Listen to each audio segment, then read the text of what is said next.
Hi everybody, this is Osprey from mychartcoach.com, and in this video we're going to take a look at FRZT. That's freeze tag. They trade over the counter. You might be familiar with the Garfield Go game that's out right now, the augmented reality game. It hasn't been, it hasn't taken off like the Pokemon Go, but they do have that going for them. And today they had some big news come out. If you see here, it came after hours at 4:18. They're having a merger with Moonzy, which is a augmented reality game as well, and so the companies are merging together. So that's usually a big catalyst in OTC land, over the counter stocks. This is usually a good catalyst to run higher. So keep an eye on FRZT. This is the news that we've been looking for. That said, a Form 8K did come out as well today, and I do recommend going here and reading through this. You can go on Investors Hub and you can check this out. It talks about the agreement that they have, and then it mentions a 1-for-100 reverse stock split, and so that's supposed to take place somewhere around September 1st. So that'll give traders about a month here to trade this thing before the stock split. Usually the saying is never hold an over-the-counter stock into a stock split. If you read down here with these security exchange agreements, you'll see that there's going to be a lot of shares exchanging hands, a lot of shares being converted, and usually over the counter that's going to mean a lot of shares for sale. So I would definitely take a look at it, but for right now, let's get back to the chart because that's what we do. I just wanted to give you a little bit of DD on this play and why it looks like that this could finally be the catalyst for this thing to move higher. We have posted some videos on this stock as it's been consolidating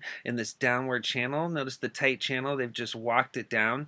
Check out the volume. It's been super light volume down here. Very, very light volume for the last 5 weeks. There was big volume. This was a big high flyer. It had this huge run up to a penny and a half, from down here at basically 0.0001. It was at the very bottom, so it was this giant gainer.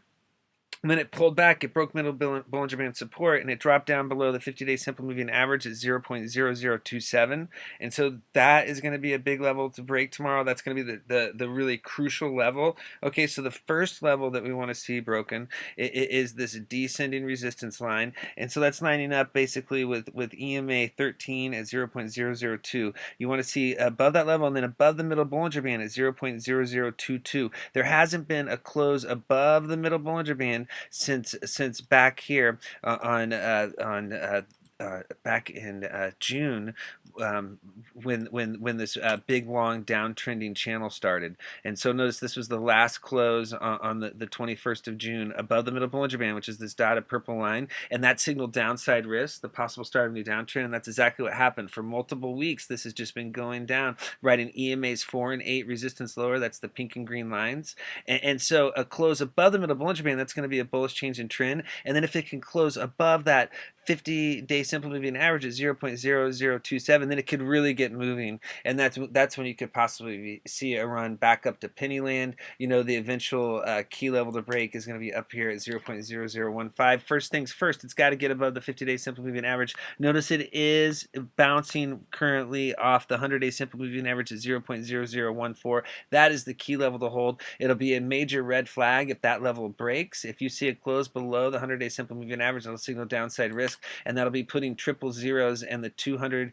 and 300-day simple moving average at 0.0008 on deck. Like I said, this should be a catalyst to move higher. If it fails to do so, then there's something fundamentally wrong. This is huge news for an over-the-counter stock. We'll see if it responds that way. If you look here at the FRZT 15-minute chart, it did close above the 100, 50, and 200 simple moving averages. They're all at 0.0018. That's the gold, green, and red line. And also closed above the middle Bollinger Band at 0.0018. Notice how all these moving averages are converged to that level. That's the crucial support level to hold right now. You want to see the candle stay above that level tomorrow. And then the big level to break is going to be this 300 simple moving average. Notice how it got above that level on the 27th when it looked like it was heating up, but it pulled back. Notice how volume got in between. It got in here on the 27th.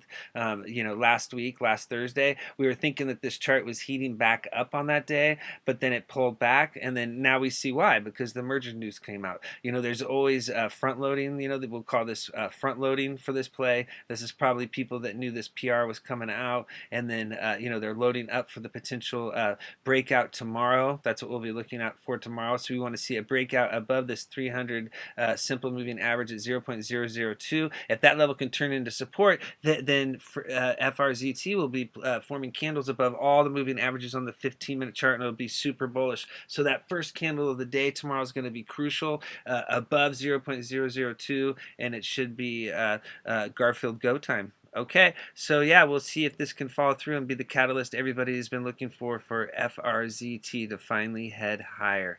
All right, thank you for viewing this video. If you'd like to learn more about charts and technical analysis, check us out at mychartcoach.com and our YouTube channel at mychartcoach.com. Thank you.